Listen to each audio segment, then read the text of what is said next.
সুপ্রিয় দর্শক, আরজিকর কাণ্ডে মহিলা চিকিৎসকের মৃত্যুর ঘটনায় যখন রাজ্য রাজনীতি একেবারে তোলপাড়, তখন ন্যায্য এবং দ্রুত বিচারের দাবিতে রাস্তায় নেমে প্রতিবাদ করেছিল সমাজের সমস্ত শুভবুদ্ধি সম্পূর্ণ মানুষ। তারপরও এখনও পর্যন্ত ন্যায্য বিচার পায়নি তিলোত্তমার মা বাবা। তাই এখন নির্যাতিতার মা এবং বাবা হাইকোর্ট এবং সুপ্রিম কোর্টের দরজায় দরজায় ঘুরছে ন্যায্য এবং দ্রুত বিচারের দাবিতে। এই আবহে কেন্দ্রীয় তদন্তকারী সংস্থার সিবিআই আধিকারিকরা ধৃত সিভিক ভলেন্টিয়ার সঞ্জয় রায়কে আরজিকর কাণ্ডে দোষী সাব্যস্ত করেছে। আর সিবিআইয়ের সেই রিপোর্ট দেখেই ধৃত সিভিক ভলেন্টিয়ার সঞ্জয় রায়ের সাজা ঘোষণা করেছে শিয়ালদহের নিম্ন আদালত। ধৃত সিভিক ভলেন্টিয়ার সঞ্জয় রায়ের ফাঁসি নয়, আমৃত্যু কারাদণ্ডের নির্দেশ দিয়েছে শিয়ালদহ আদালতের বিচারপতি। এই আবহে কেন্দ্রীয় তদন্তকারী সংস্থার সিবিআই আধিকারিকদের তদন্ত প্রক্রিয়া নিয়ে প্রশ্ন তুলে দিয়েছে নির্যাতিতার মা বাবা। শুধু তারাই নয়, জুনিয়র ডাক্তার থেকে শুরু করে বাংলার সমস্ত শুভবুদ্ধি সম্পূর্ণ মানুষ। কারণ ধৃত সিভিক ভলেন্টিয়ার সঞ্জয় রায়ের একার পক্ষে কখনোই এত বড় ঘটনা ঘটানো সম্ভব নয়। এর পেছনে আরও বড় বড় মাথারা রয়েছে। কিন্তু কেন ধৃত সিভিক ভলেন্টিয়ার সঞ্জয় রায়কে একাই বলির পাঠা করা হচ্ছে? এছাড়াও যারা তথ্য প্রমাণ লোপাটের অভিযোগে গ্রেপ্তার হয়েছিল, আরজিকরের প্রাক্তন অধ্যক্ষ সন্দীপ ঘোষ এবং টালা থানার ওসি, তাদের কি কোনো সাজা হবে না? তাদের বিরুদ্ধে কেন সিবিআই সঠিক সময়ে চার্জশিট জমা দিল না? এই রকম একাধিক প্রশ্ন তুলে সুপ্রিম কোর্টের দ্বারস্থ হয়েছে নির্যাতিতার মা বাবা। আর তখনই খুন এবং ধর্ষণের মামলায় হাইকোর্টের নির্দেশকে খারিজ করে একটি ঐতিহাসিক রায় দিল সুপ্রিম কোর্ট। আর এই রায় আরজিকর কাণ্ডের মাঝে যথেষ্ট তাৎপর্যপূর্ণ বলেই মনে করছে বিশেষজ্ঞ মহল। কি রায় দিয়েছে সুপ্রিম কোর্ট, কোন ঘটনার প্রেক্ষিতে দিয়েছে দর্শক দেখুন। ধর্ষণ এবং খুনের মামলায় এক অভিযুক্তকে বেকসুর খালাস করে দিল সুপ্রিম কোর্টের বিচারপতিরা। মহারাষ্ট্রের ওই ঘটনায় বম্বে হাইকোর্ট তাকে দোষী সাব্যস্ত করে ফাঁসির সাজা দিয়েছিল। হাইকোর্টের রায়কে চ্যালেঞ্জ করে সুপ্রিম কোর্টের দ্বারস্থ হন অভিযুক্ত। সুপ্রিম কোর্টের 3 বিচারপতির বেঞ্চ অভিযুক্তকে বেকসুর খালাস করে দেন। শীর্ষ আদালতের রায় শুনে ভেঙে পড়েছেন মৃতার মা বাবা। কি করবেন বুঝে উঠতে পারছেন না। বাকিটা ঈশ্বরের হাতেই ছেড়ে দিয়েছেন অসহায় মা বাবা। ঘটনাটি 2014 সালের মুম্বাইয়ের এক রাস্তার ধারে বছর 23-এর তরুণীর পচাগলা দেহ উদ্ধার হয়। মুম্বাইয়ে এক সফটওয়্যার সংস্থায় ইঞ্জিনিয়ার হিসাবে কর্মরত ছিলেন ওই মৃতা মহিলা। বাড়ি অন্ধ্রপ্রদেশ। সেখান থেকে ছুটি কাটিয়ে ফিরছিলেন মুম্বাইয়ে। তার কয়েকদিন পরেই দেহ উদ্ধার হয়। তাকে ধর্ষণ এবং খুন করা হয়েছে বলে অভিযোগ ওঠে। প্রথমে মামলাটি ছিল মুম্বাইয়ের এক নিম্ন আদালতে।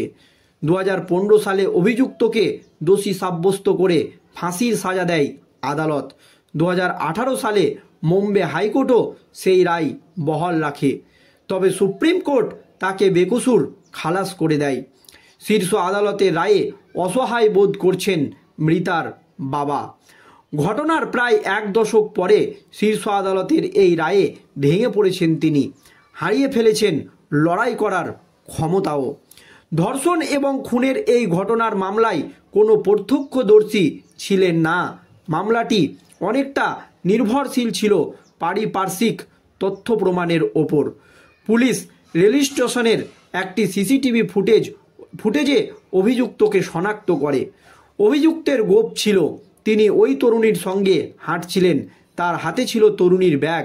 পরে স্টেশনের এক কুলি অভিযুক্তকে শনাক্ত করে। এই তথ্যের ভিত্তিতেই অভিযুক্তকে গ্রেপ্তার করে পুলিশ। মঙ্গলবার সুপ্রিম কোর্ট জানিয়েছে, অভিযুক্তকে দোষী সাব্যস্ত করার জন্য পর্যাপ্ত তথ্য প্রমাণ পাওয়া যায়নি। তিনি বিচারপতির বেঞ্চের পর্যবেক্ষণ, আদালতের কাছে দেওয়া তথ্য প্রমাণে কিছু ফাঁক রয়েছে। মামলায় যা চোখে পড়েছে তার চেয়ে বেশি কিছু রয়েছে বলে মনে হচ্ছে। শীর্ষ আদালত জানিয়েছে, প্রমাণিত হতে পারে এবং অবশ্যই প্রমাণিত হবে এর মধ্যে বহুত ফারাক রয়েছে। আদালতের রায়ের পর সংবাদ সংস্থা পিটিআইকে মৃতার বাবা তার অসহায় পরিস্থিতির কথা জানিয়েছেন। তিনি বলেন, কি আর করতে পারি, আমরা জানতাম না এমন কিছু হতে চলেছে। অভিযুক্ত যে সুপ্রিম কোর্টের দ্বারস্থ হয়েছে তাও আমরা জানতাম না, কিন্তু আমাদের এখন আর কি করার আছে, ঈশ্বরের ওপরেই সব ছেড়ে দিচ্ছি। আমার মেয়েকে তো আর ফিরে পাবো না। তিনি জানান, আগে যখন আদালত ফাঁসির সাজা দিয়েছিল তার মনে শান্তি পেয়েছিলেন, কিন্তু এখন রায় পুরো বদলে যাওয়ায় 1 দশক আগের সেই ক্ষত আবার দলা পাকিয়ে উঠেছে বলে তার মত। অর্থাৎ নির্যাতিতার বাবা মা এই মন্তব্যই করেছেন। তবে তিনি এই রায় পুনর্বিবেচনার আর্জি আর জানাতে চান না, মানে এই রায় নিয়ে আর তিনি সুপ্রিম কোর্টের দ্বারস্থ হতে চান না, এ কথাও কিন্তু পরিষ্কার জানিয়ে দিয়েছে ওই নির্যাতিতার বাবা। বছর 70-এর বৃদ্ধা জানান, এই বয়সে বাড়ির বাইরে বেরোতে তার সমস্যা হয়। স্ত্রীরও শারীরিক অবস্থা ভালো নেই। এই বয়সে আদালতে ছুটোছুটি করা তার পক্ষে কঠিন বলে জানান নির্যাতিতার মা বাবা, অর্থাৎ ওই মৃতা মহিলার মা বাবা। দর্শক, যখন আরজিকর কাণ্ডে মহিলা চিকিৎসকের মৃত্যুর ঘটনায় একাধিকবার দাবি করা হচ্ছে যে তথ্য প্রমাণ লোপাট করা হয়েছে, শুধু তাই নয়, ধৃত সিভিক ভলেন্টিয়ারই যে নির্যাতিতাকে খুন করেছে এই রকম 100% এভিডেন্স কিন্তু দিতে পারেনি হয়তো সিবিআই। সেই জন্যই সিভিক ভলেন্টিয়ার সঞ্জয় রায়ের আমৃত্যু কারাদণ্ডের নির্দেশ দিয়েছেন শিয়ালদহ আদালতের বিচারপতি অনির্বাণ দাস।